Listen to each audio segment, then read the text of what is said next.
วัสดีเพื่อนมิตรการทุกท่านยินดีต้อนรับทุกท่านเข้าสู่รายการขับลำท้องถิ่นจากห้องส่งสถานีโทรภาพเพลงนนำทาซึ่งรายการนี้ก็ออกทุกๆมื้อวันจันทร์ถึงวันอาทิตย์นั่นทานกะอย่าลืมติดตามรับชมรายการขับลำท้องถิ่นจะเป็นเสียงขับเสียงลำแต่ละชนเผ่าแต่ละท้องถิ่น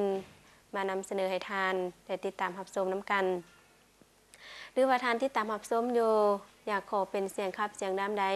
ทานกะสามารถโทรกันเข้ามาได้ที่เบอร์โทรปรากฏขึ้นทางหน้าจอนี้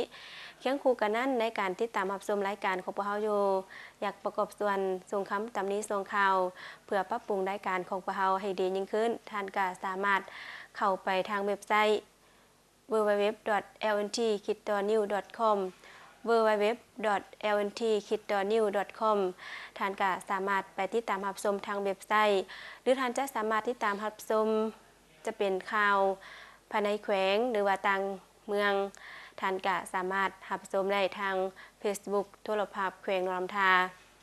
เคียงคู่กันนั้นรายการของพวกเราก็จะเป็นการผ่อนคลายความอิดความเมื่อยมีทั้งเสียงขับเสียงล้ำและต้นรายการของพวกเรานี้จะให้ทานไปรับชม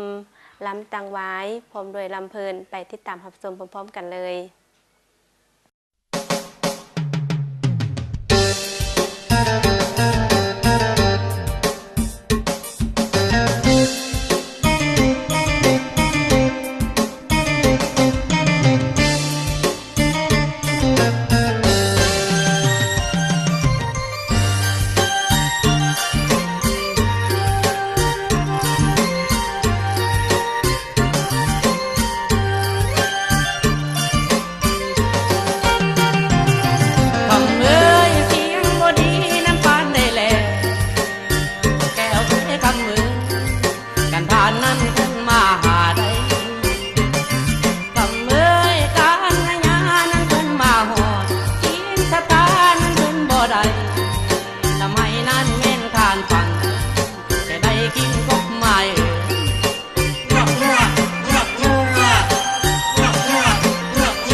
ขันขานั้นขาซาแดง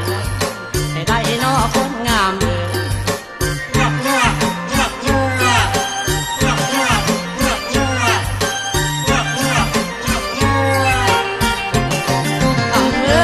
ลำก็ยกละนอเก่าปี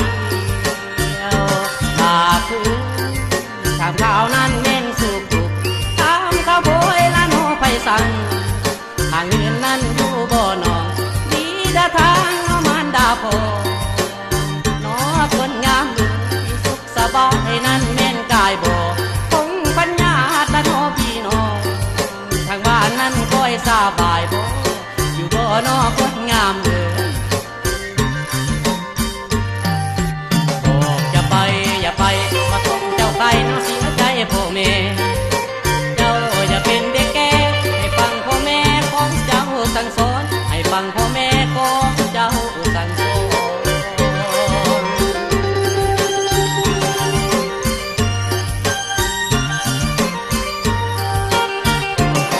เขาเอ้ยมาจมน้ำและนอสั่งแก้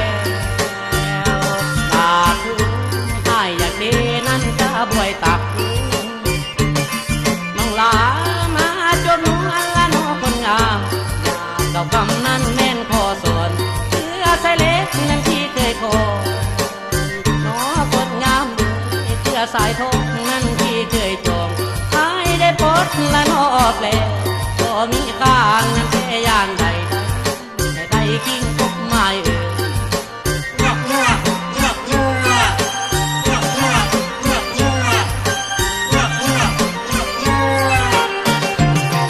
้องเอ้ยลมพัดมาน้อยผ่านพอ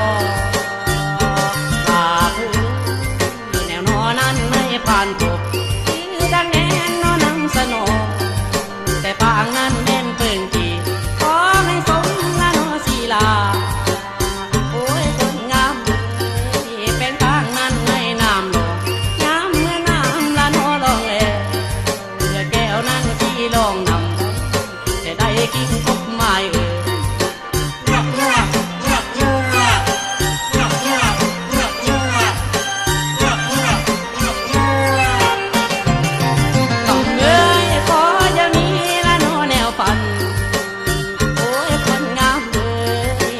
ปันนั้นแม่นน้องก่อนสายสิเขาละน้องอยู่โซนเป็นเวลานั้นแม่พานาง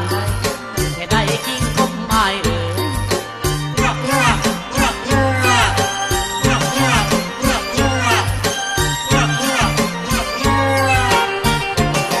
ต้องเอ้ยพอแต่มาละน้องถึงนี้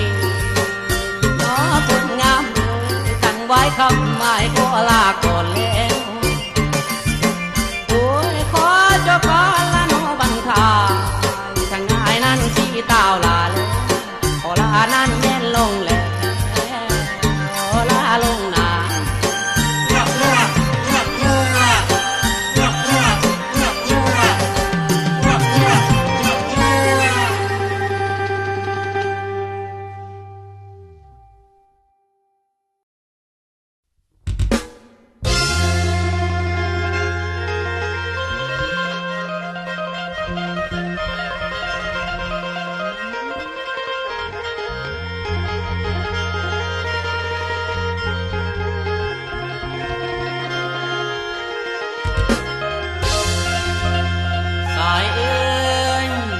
ของกวง